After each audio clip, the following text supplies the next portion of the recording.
You know, I've always had a soft spot for Pokemon. While it's not a franchise that's in the forefront of my mind, I've genuinely enjoyed what the series has to offer. Well, most of the time. But of course, Pokemon would not be Pokemon if it wasn't for the Pokemon inhabiting Pokemon. There's over 1,000 of them at this point, which is genuinely insane to me. And for the most part, they're all really well designed or likable in their own ways. I have my favorites like the Squirtle line, Scizor, Ampharos, Lucario, but as for most things, there can only be one absolute favorite. And I can't say that there is any other Mon that speaks to me quite like number 61.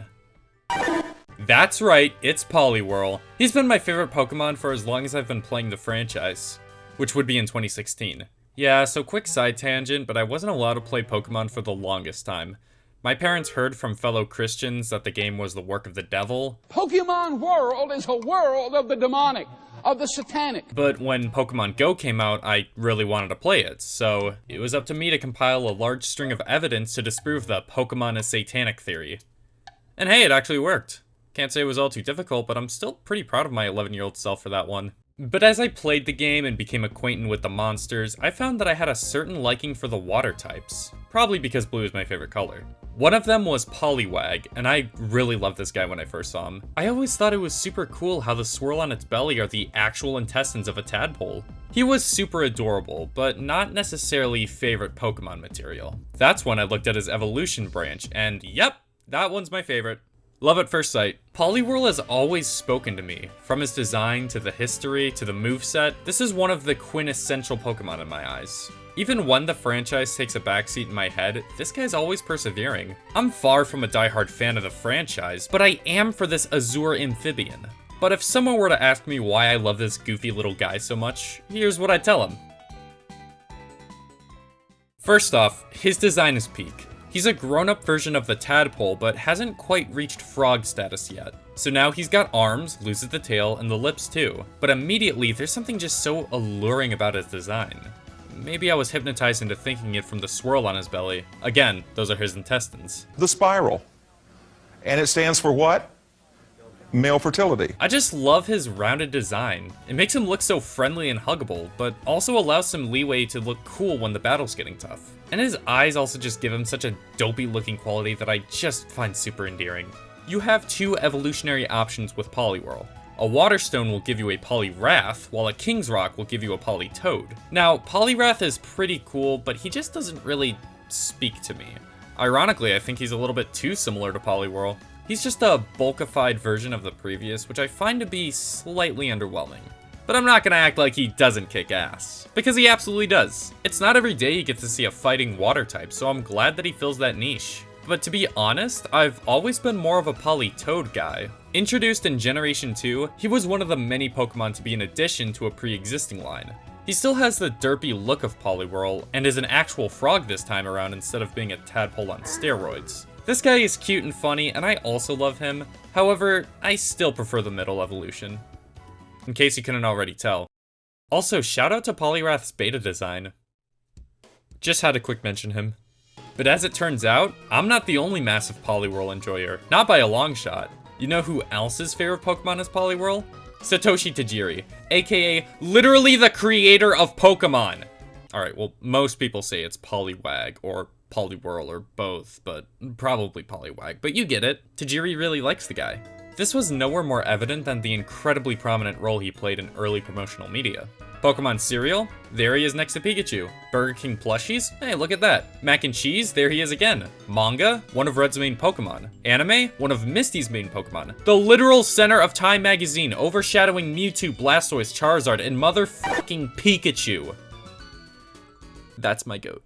But Poliwhirl would fade into the background more and more as time went on. That's kind of to be expected with a franchise that's constantly adding new monsters, but still rather unfortunate. You know, if he was in Smash 64 instead of Jigglypuff, this wouldn't be an issue. In fact, you know what? Screw it. Let's add Poliwhirl to Smash. No offense to Dante, Shadow the Hedgehog, or Doomslayer, but he's easily my most wanted character. I doubt I'll ever get him, but hey, the man can dream. Let's talk about SoulSilver. This game is absolutely fantastic and holds a special place in my heart. Gold. But for real, I played this game so much when I was 14 and 15. It became my lifeblood for a bit. It had an abundance of content, 2 whole regions to explore, minigames utilizing the DS hardware, and a killer soundtrack. But through all of my adventures, there was always one Pokemon who stuck with me through it all. Feraligatr.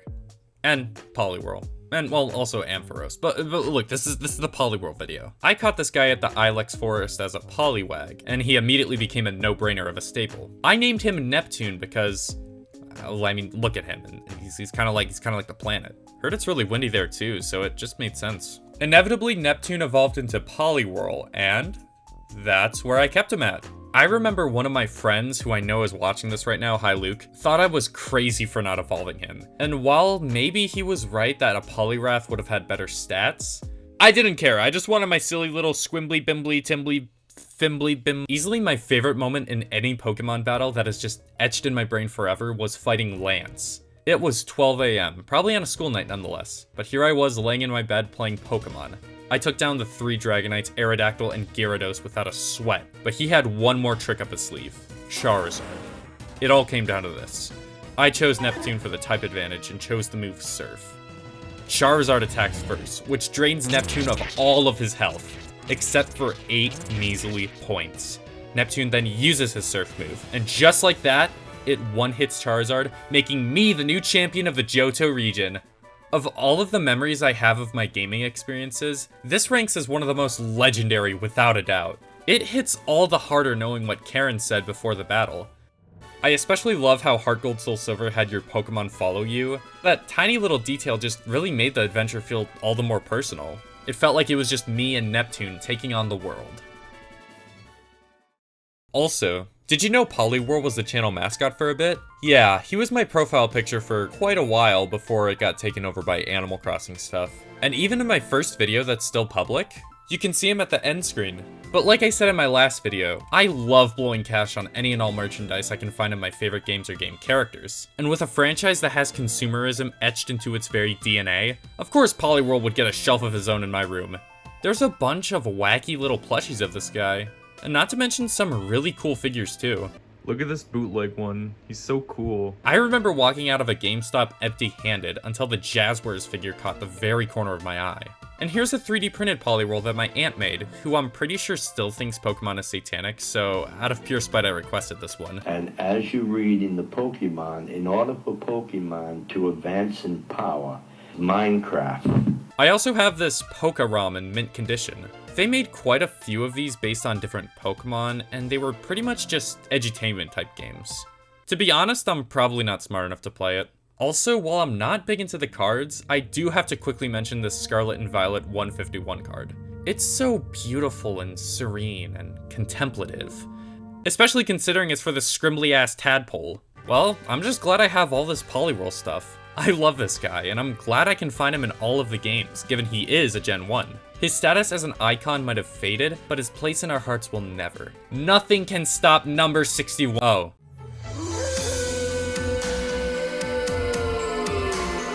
So now it's time for the fun part of any Pokemon discussion.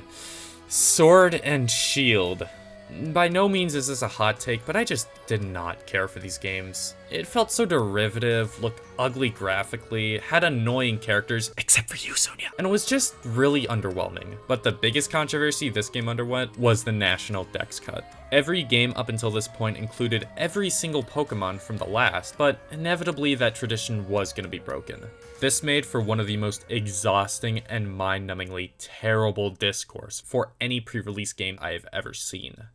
And I'm a Sonic fan. They made some insane cuts from the franchise. Jigglypuff was no more, every starter besides the Gen 1 were removed, and my beloved. I just could not connect with the game, and my number one guy being absent just solidified that. It's not like he had to be on my team or else the game is unplayable, but knowing that he wasn't anywhere to be seen in this entry just kinda hurt. I guess that's it then, huh? Is this the death of a dream?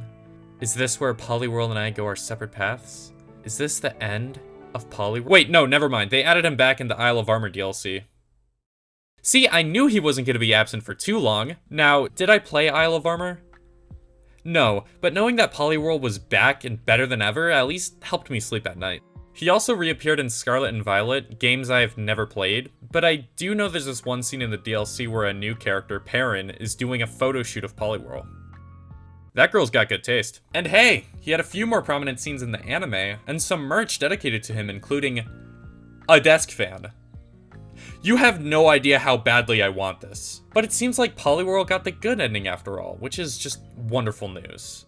And well, there's my short little gush sesh for my favorite Pokemon. What else can I say? He's just as cool as he is cute. And come on, he's just a funny little guy. Like, look at him. I genuinely don't think I would have connected with the franchise so hard if it wasn't for him. Pokemon is a franchise where many of the creatures have touched the hearts of so many people, and that's what Poliwhirl did for me. This silly blue goober changed my life by teaching me that no matter how tough life gets, you just gotta surf that shit out, baby. That's why Poliwhirl is the GOAT. Thank you all so much for watching this video, and please, consider adding Poliwhirl to your team. I don't know how to end the video, but yeah, Poliwhirl's awesome.